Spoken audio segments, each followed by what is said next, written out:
tres. Hi boys and girls, welcome to Cooking with Mrs. Inarra. I'm so glad that you've joined me to make some Halloween spooky teeth.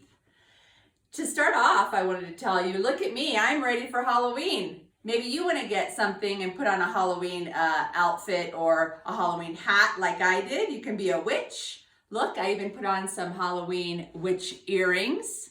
I have my little ghost pin and my jack-o'-lantern pin. And I don't know if you can see, but my necklace has skull heads on them as well. So I'm all Halloween-y to make our Halloween cooking activity today.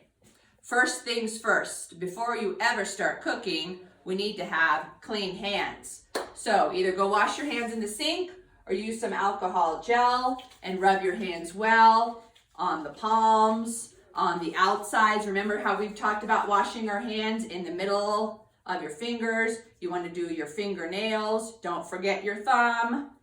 You know how to wash your hands. We've done it so many times together. Okay, now we're ready. So for our spooky Halloween teeth, we need an apple. It can be a red apple or it can be a green apple, or you can do both, up to you.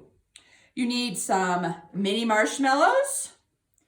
You need some peanut butter, but I know that some people have nut allergies. So you can also do it with some butter if you can find it, or you can do it with melted white chocolate. Another good option. Okay, so here we go. You're going to need a knife for today's activity. So please ask an adult to be close by to you so they can help you out. In case you don't want to use the knife, they can do it for you, or they can be with you making sure everything's okay. So the first thing you're going to do, here's what you're going to end up with. You're trying to make little slivers of apple to be the lips. These are going to be like the lips of the Halloween mouth that we're making. So they have to be thin, okay? So you get an apple, a whole apple, and you decide where the middle is, and you cut it right in half. You're going to push it down and you're going to cut it right in half. So you have 2 halves of an apple. So what you're going to do is you're going to put the first half down on your cutting board and you cut it in half once again. Okay? So now you have 2/4. So now there's this little part with all the seeds in it, and now you're going to cut that part out. So you hold up the apple straight and you cut that part out of it, and you're going to do the same thing with the other side. So that's called the core of the apple. You want to take that off so it doesn't bother you. So now with this 4th, it's too thick, this for a lip. Remember, it has to be this size that we talked about before. So you're going to go and you're going to cut it again in half, right in the middle. And then one more time, that came out of that cut, one more time, right in the middle. So here we go. We have lots of thin slices because these are the lips, right? These are the thin lips that you need, okay? So now I have a lot of thin lips already ready, so we're going to begin. So you want to put them together in pairs, because each one is going to be a mouth, a Halloween mouth. And of course, you're going to want to make lots of them because everybody in your family is going to want to eat one. So what do? We get one side of the apple and you spread it with peanut butter.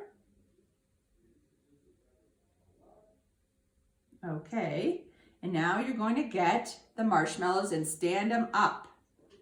You need about 8 marshmallows. You see how I'm putting them all along the outside of the thicker part? See, these are the lips, and then we have the teeth that are going all around it.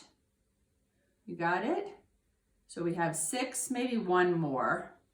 We can put in one more. See? Ha ha ha ha ha. And now we'll put that down. And now we need to put the top of the mouth. So again, we need to put peanut butter on the apple so that we can cover the mouth, right? And here we go. See, I'm going to turn it over and I'm going to put it on the marshmallows. And here you have a spooky Halloween mouth. What do you think? Look. I can put it right in front of me. It can be my mouth. What do you think of that? Huh? So you continue making as many of these as you want, and you can have tons of spooky Halloween mouths for you and your family for Halloween.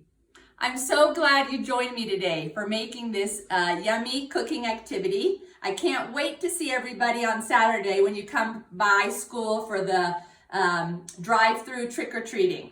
Have a great day, everybody. Happy Halloween. Bye.